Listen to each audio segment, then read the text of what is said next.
Jazzcast Pros. We are at a place in history where we have the incredible opportunity for change. No matter what your racial background is or your heritage is, there's work that can be done on a micro level and on a macro level. And it's going to take all of us to do our part in order to make change happen. And when someone experiences racism, it can cause them to feel many things. A feeling of anxiety and vigilance and being on guard for the next discriminatory experience. Racism also has an impact on our bodies. The heart starts racing, blood pressure increases, breathing speeds up, and our bodies release stress hormones. But when a stressor like structural racism, macro level racism, when you have something like that, the stressful reaction doesn't go away. The body stays in this heightened state because it's a 24/7 situation. Welcome to Living the Front Seat Life. I'm your host, Kelly Marie, and I invite you to take this journey with me. We're going to be talking about all things mental health and emotional well-being. You see, I am a overcomer.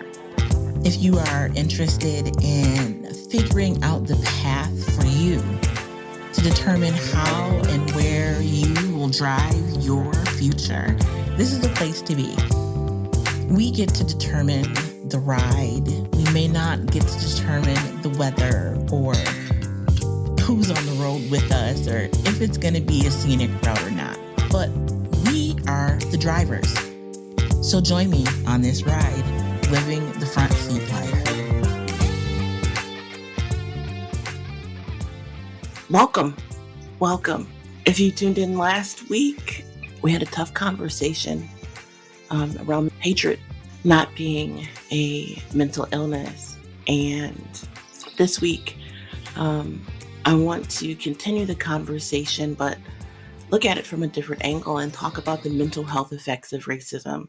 So before we jump into today's topic, I would love for you to share this podcast. If you get something out of it, if you believe that others would benefit from the conversations that we have here at Living the Front Seat Life, please share, talk about it, get the word out, because that's really the one way that those around you can be impacted by the same things you're being impacted by.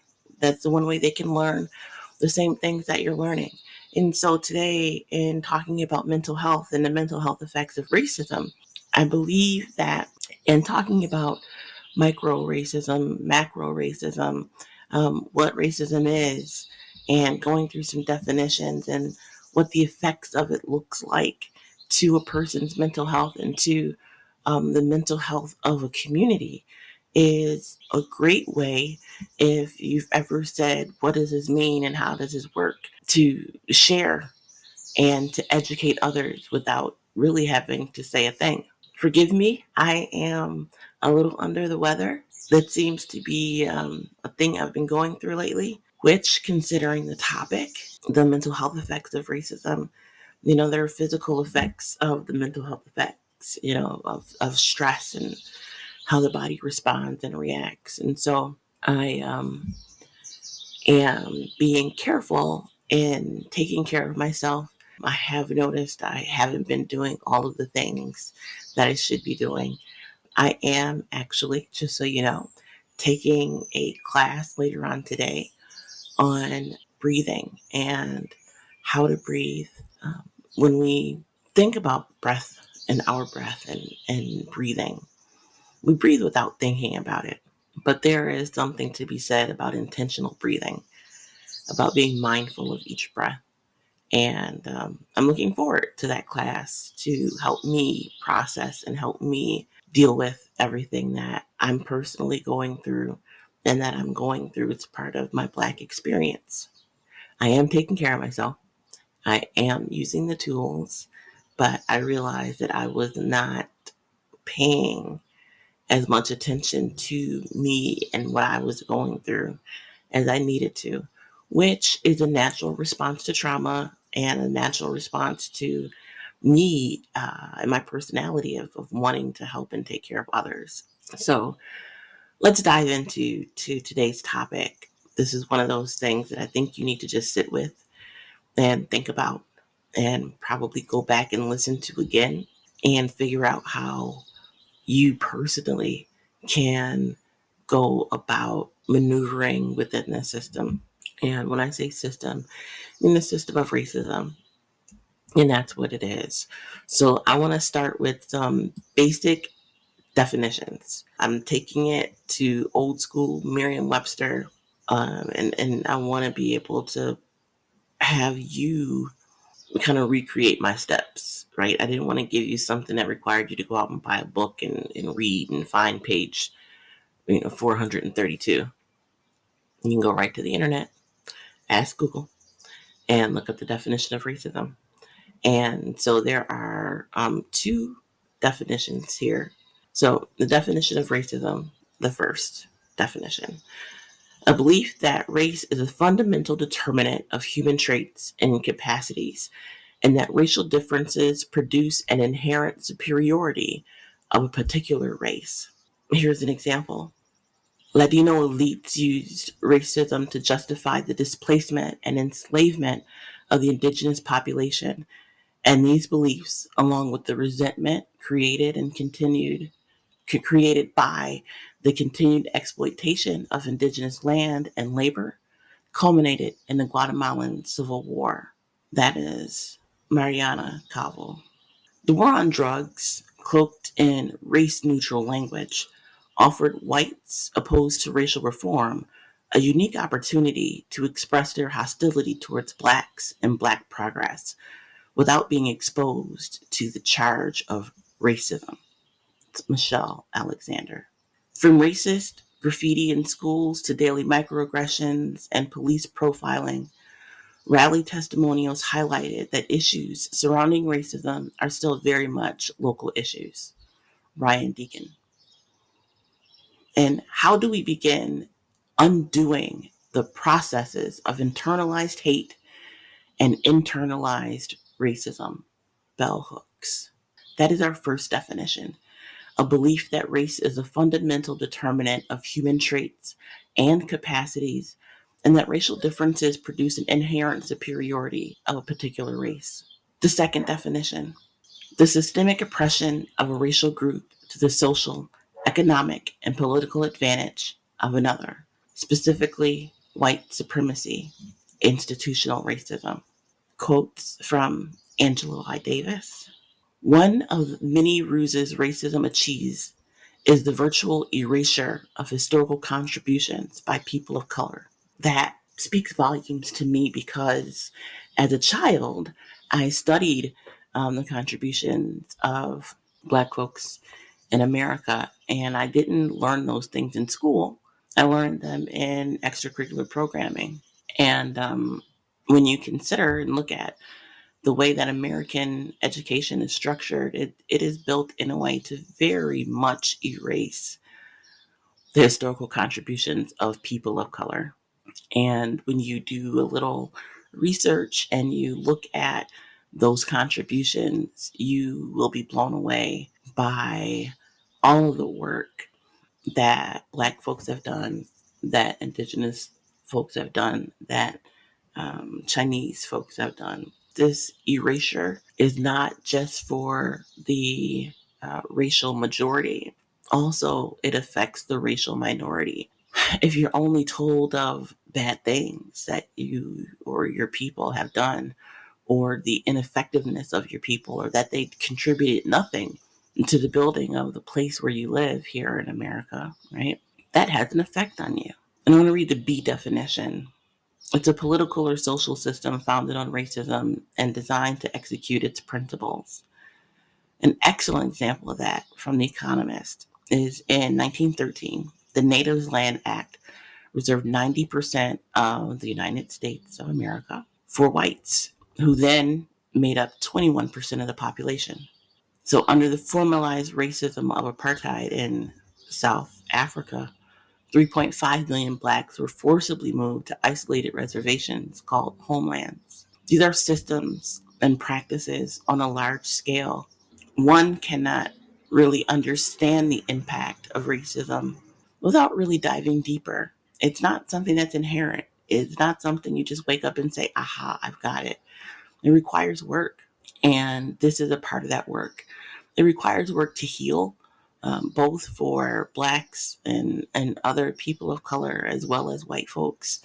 This is information that a lot of people just don't know, period, regardless of, racial background. And so it's imperative that we all learn and we all grow together.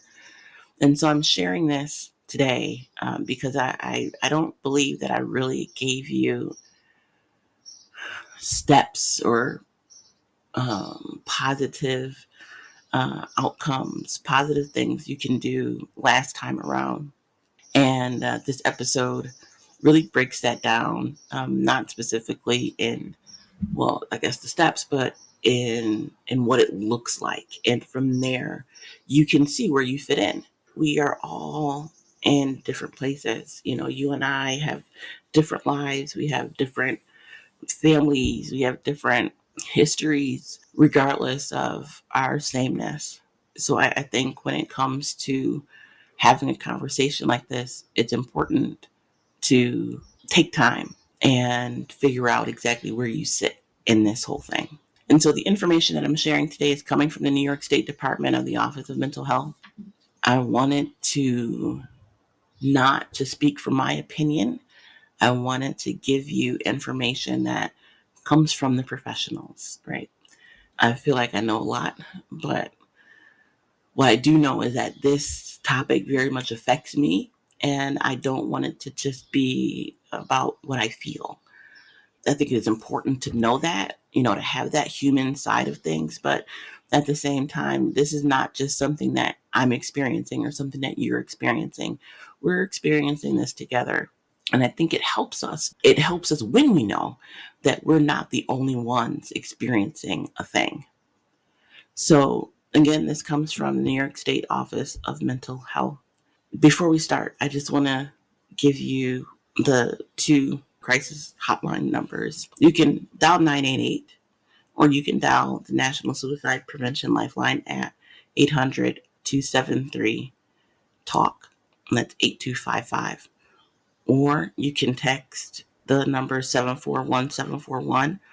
And when you text them, you can text home and you will be able to speak to a crisis counselor, someone who's trained and able to assist you where you are right now. So there are two types of racism and how one experiences racism on a micro level and on a macro level. On a micro level, that's experiencing racism yourself or watching other people experiencing it. It's an individual type of a thing. On a macro level, it's experiencing racism through the effects of policies in the media or through institutions like the justice system, the educational system, or financial systems. That's redlining, that is gerrymandering, redistricting, creating spaces that are racked with food apartheid. It's not an individual one-on-one thing. And when someone experiences racism, it can cause them to feel many things. This is not mental illness.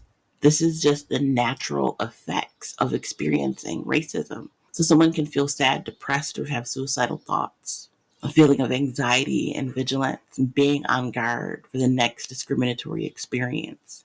Having internalized racism, believing negative messages about people of color, and having decreased self-worth. You can become pessimistic and hopeless about the possibility of change. You can experience distress and post-traumatic stress, anger, and a lack of energy for planning, thinking, and coping, and also an increased likelihood of using alcohol and substances. Those are just the feelings that you can feel. Racism also has an impact on our bodies. And I can personally say that since the May Massacre here in Buffalo, New York, I have experienced more of these physical impacts and the feelings that I just mentioned. So over time, the constant stress of racism can have an effect, and a long-term effect, on the physical health of a person. And that includes inflammation, higher cortisol levels, higher blood pressure, increased heart rate, and decreased immune function. Racism has a physical impact on the body. When somebody encounters a stressful situation, the body gets ready to respond. Like that's what it is built to protect itself. The heart starts racing, blood pressure increases, breathing speeds up, and our bodies release stress hormones. It's the natural way the body prepares to manage stress. But when a stressor like structural racism, macro level racism, when you have something like that, the stressful reaction doesn't go away. The body stays in this heightened state because it's a 24/7 situation. It's not something that you just experience once in a blue moon. It's a part of your daily life. And experiencing racial discrimination can really cause racial trauma. What that means is that when you experience racism more often, your symptoms become more intense. And racial trauma may look like constantly thinking about and re experiencing distressing events, having anxiety and hypervigilance, suffering from chronic stress. You can experience the physical symptoms like headaches or stomach aches. You can have difficulty with memory. You can struggle with sleep or insomnia. And you might avoid people and be less willing to take risks. Now, when you look at the systemic side of things, people of color experience multiple barriers when it comes to seeking mental health support, which is one of the reasons why this podcast exists. You know, when I was going through my initial recovery process, I wasn't able to find the resources that I needed in order to heal. You have less access to affordable and high quality mental health care. There's definitely a lack of availability of culturally competent providers or providers from similar racial or cultural backgrounds. There is a huge lack in providers of color, therapists of color, nurse practitioners of color, licensed mental health social workers, and therapists, psychologists, psychiatrists. There's a severe lack of representation in those areas. And so when you think about racialized trauma and racism and trying to seek help in dealing with them, you have to go to people that look like the oppressor, that look like the cause of your racial trauma, your racialized trauma. And that's difficult to do for many people. But there are ways to cope. And I want to end our time today with how to cope with racism and racial trauma. I want to say, if you're experiencing racism, right, it's not your responsibility to fight against it or to battle the system that created it and supports racism. But it's important to learn how to cope with the effects. And self care, you know, I'm big on that, and self love can be healing and anti racist acts. However, if you are not experiencing racism, it is very much your responsibility to fight against and to battle the system that supports its structures. That is when people say, well, how do I help? That's how. If racism doesn't impact you, that's how you help. You fight the system, and you're going to have to figure out how to do that. In no other instance do we ask someone who is traumatized or abused how to deal with and fix a situation. How do we make this better? How can we eradicate this situation? Right? That person, those folks are placed in healing environments, and those that are the culprits are responsible for making the change. The same is true here when we talk about racism. So, some ways of coping with racism and racial trauma is finding a role model or a mentor. That is a great connector and a powerful part of coping, is having someone that's been through and walked through, you know, these steps to guide you. Talk about your experiences. You know, when people don't acknowledge the racial discrimination that they've experienced, they're often at higher risk for mental health struggles.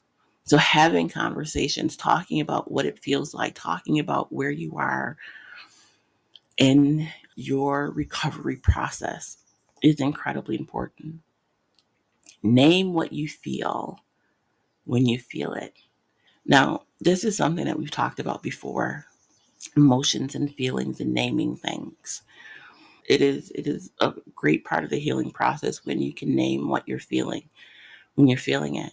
When your emotions are a reaction to racism, label the connection. It can be empowering, it can be validating, it can help you see that what you're experiencing is real.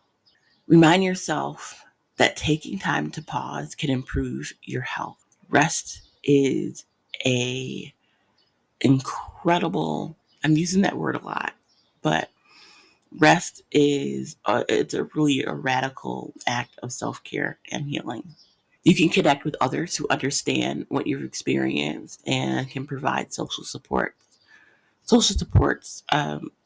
and having that network, that kind of netting, a safety net, can be a great part of the healing process. Peer interaction is really one of the most effective ways to cope. And that connection can be with a friend, family members, a mental health professional. It doesn't have to be anything formal. It's just connecting with others that really understand what you're experiencing and can also provide social support. I have two more for you. You can identify your specific triggers, so places, people, situations, and think about how to cope with them. Role playing is a great example. In role playing, how you would react in a certain situation can help with the anxiety and help you process the trauma. And finally, you can consider getting involved in activism and problem solving. It can help boost your sense of control. It can help increase your sense of confidence and your actual contribution to the cause. It can also help you connect to others that validate and support you, which goes back to connecting with others who understand what you experience and can provide those social supports. It can also help you find that role model or mentor. And it gives you an opportunity to talk about your experiences. So, though they're really interrelated methods, they can be standalone methods of coping with racism and racial trauma. But I encourage you, no matter where you are in your process of dealing with racism, of dealing with the health effects and the mental health effects of racism, to find a starting point. I'm going to start here with this thing, and I'm going to do A, B, C, and D. That goes back to routine setting, which we talked about a lot. But setting a routine, knowing and mapping out how you're going to handle a situation, how you're going to develop your step by step process for functioning, can help you cope and deal with the mental health effects of racism. And so, until the next time, I want to just go back and review with you the definitions of racism, because I think it's important to know exactly what it is we're talking about. And when you know exactly what it is you're talking about, it's so much easier to be able to begin to develop solutions around those things. And when we have a common language, that means we're using the same words about the same things. We're better able to communicate. And communication leads to healing, it leads to better understanding, it leads to building trust. And I cannot stress how important it is to be better communicators, not just when it comes to the mental health effects of racism, but in all things. So, to review, there are two definitions of racism. The second definition has an A and B part. The first definition is a belief that race is a fundamental determinant of human traits and capacities, and that racial differences produce an inherent superiority of a particular race. The second definition, this is 2A, it's a systemic oppression of a racial group to the social, economic, and political advantage of another, specifically white supremacy. The B definition, a political or social system founded on racism and designed to execute its principles. We are at a place in history where we have the incredible opportunity for change. No matter what your racial background is or your heritage is, there is work that can be done. There's work that can be done on a micro level and on a macro level. And it's going to take all of us to do our part in order to make change happen. So at the beginning of the podcast, I asked you to share the podcast to let people know that we're having these kind of conversations about mental health and racism, that we're having these conversations about health and wellness. Because the more people know and the more comfortable people become having these conversations, the easier it is to make change. So until the next time, thank you for listening. Thank you for being here. Thank you for spending time with me. And I encourage you, as always, to be the light.